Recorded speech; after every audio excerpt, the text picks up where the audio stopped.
Hello, Kent Lundeen from kentlundeen.com, and today we're talking about how to do keyword research, but keyword research isn't really the proper name anymore. It's probably question-based research, and I have a list of how to do it. I've got great examples, show you how to come up with the questions that AI is most interested in. So let's jump right in. Is keyword research dead? No, it's just changing, and it's changing quite a bit. Changing from keywords to questions that AI would be interested in.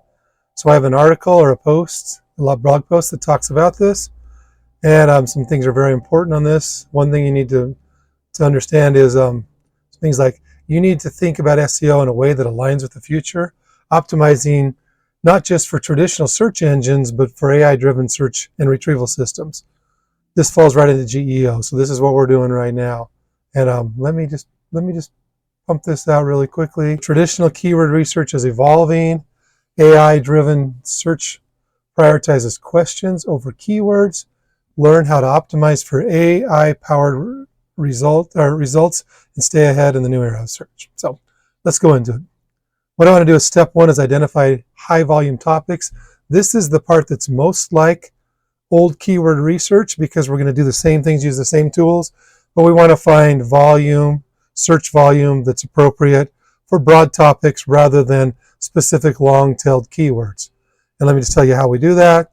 You use Google Trends to find as a trending topic, or you might use Ahrefs, SEMrush, Ubersuggest, Google Keyword Planner, and look at things like I have right here.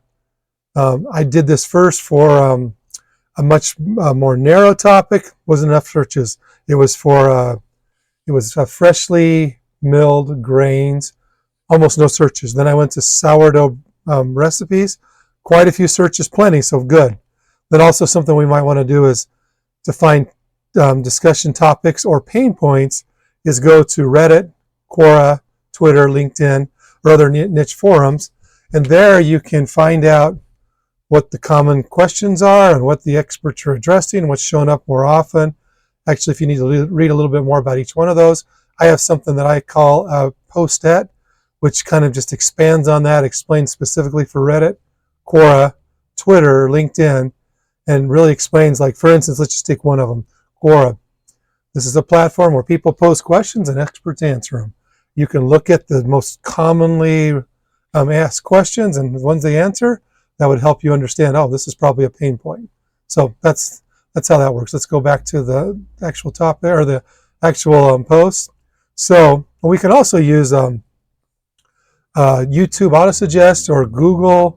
People also ask, is sourdough healthier for you than regular bread? Is sourdough bread good as IBS? What is the biggest mistakes you can make with your sourdough starter?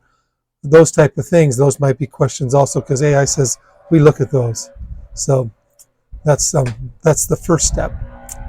So the deliverable will be a list of topics that have significant search intent. To start with, that's still a foundation or a basis. Super important for keyword research and old SEO, and a good foundation for new question-based research in new SEO or GEO. Okay, step two, to identify the questions that AI is likely to ask. Kind of obvious, but we want to change from keywords to, as it mentions here, natural language questions, and it's basically questions as humans would ask them rather than as computers would ask them. So how do we do this? There's multiple ways. We can use People Always Ask, which I've talked about it previously, but it gives a lot of great suggestions. In fact, let me give you some here on my list. I made a list right here, and this list, People Always Ask, I got a bunch of them. Is sourdough healthier for you than regular bread? Is sourdough bread good for IBS? So there's a whole bunch of things we can do there. I've listed them. What is the biggest mistake you can make? So gave me a bunch of great questions from there. Next, you can also just go to ChatGPT, Perplexity, Claude, Gemini, etc., and ask them. And this was really cool because when I went there, let me just see if I can access that. Got some great responses. Said, what are the most commonly asked questions about sourdough bread? These questions were great, gave me quick answers, gave me links. Of course, some of those links don't work usually. I haven't checked these, but most of them work, some of them don't, but still super helpful. What is sourdough bread? How do I create and maintain sourdough starter? etc. Gave me 10 great questions. So that would be the next thing you do. Let's continue on. Next would be go to Quora, Reddit, question threads. And this is really cool. You can use the site colon feature when you go to search. So what I did is I put in sourdough bread site colon Quora.com, and I got some great answers. I think I can show you that right here, which was, see there, sourdough bread site colon Quora.com. What's the difference between sourdough bread and regular bread? What are the benefits of baking with sourdough bread? How long does it take to make a homemade sourdough bread loaf, etc.? Some great questions there. So basically what I did is started capturing these in a document, a Google Doc, or here a Word doc, and I'm putting the questions and answers down there, sometimes just the questions, and then I'm going to choose the best ones, and that leads us to the next thing, which I think is really cool, which is right here, which is you can also then go to Ahrefs or SEMrush question report, and in doing that, I went in here, I clicked on, let me just go and show you this really quickly. I clicked on the question filter, and so it changed only to questions. It gave me a bunch of questions, and it said how to make sourdough bread, is sourdough bread gluten-free, etc., etc. Identifying questions AI is likely to be asked. Thank you. Okay, step 3 is validating question demand and search volume. This is still got to be pretty scientific, and we got to make sure the questions that we choose are in high demand and have high search volume. I guess it's the same thing, but so let me show you one way to do it. One is use auto suggest. So let me just give you an example. I was over here and I said, I started typing, is sourdough bread gluten-free? That's probably a good question. Is sourdough bread better for you? That's probably good. Is it healthy? Is it good for you? All those are ones that are likely to be high volume, otherwise Google wouldn't mention them. So that's the first point. Let's go back to the second point, which would be use SEMrush or Ahrefs or Ubersuggest question volume report to tell you what the search volume is and how difficult it is, which I think is super critical. I have a little picture down here, but let me just go to what I mean.